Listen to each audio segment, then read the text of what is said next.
Yeah, this is Discernment, Not Decisions. It's a book I wrote this past year, or late last year. And I had no intention of writing a book. The Evangelization Outreach Ministry kind of approached me and asked me to write this book on discernment.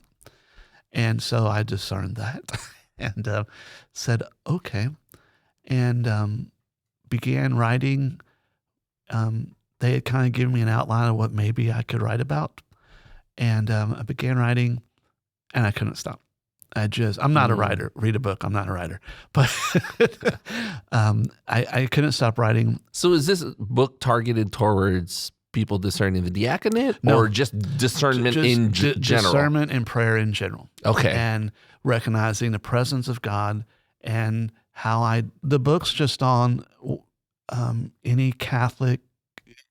It doesn't. You don't have to be Catholic, but it's obviously from a Catholic perspective on what is a life of discernment. What's that look like? How do I see God working in my life, or ask Him to work in my life? When I pray, most people, I pray for this. It's all petitions, right? Mm-hmm. And how do I get to a point where I'm like, not my will, but Your will? How do I get to where can I get to?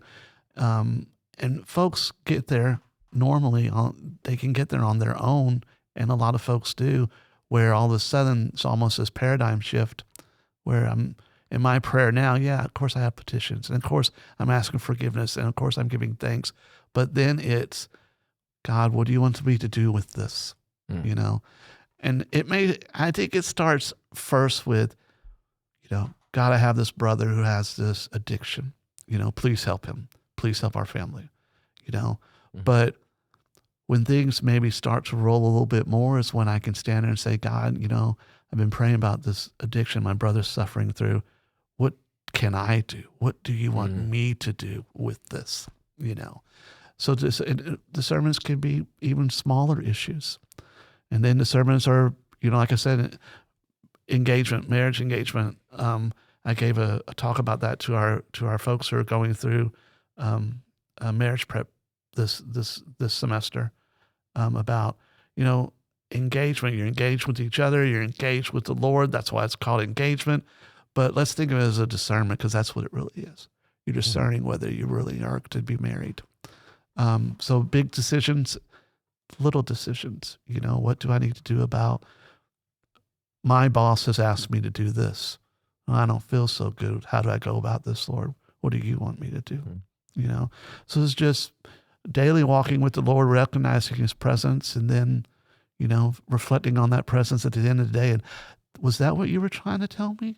Now that I can, it's all of it. So who approached you again about we had a new ministry that formed called Evangelization and Outreach Program at our parish. Okay. And I don't know how that all worked out, but the leader of that program came to me and said, hey, we want you to write a book on discernment.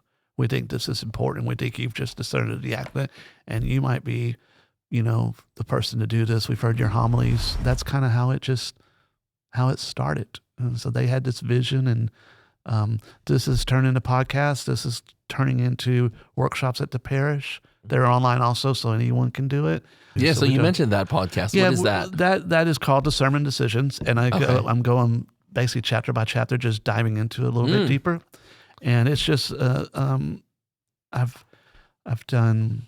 There's going to be 12 programs, and we've done 7, so a little over halfway complete with. I'm not you guys. I'm not going to continue this after 5 years plus. But it's out there.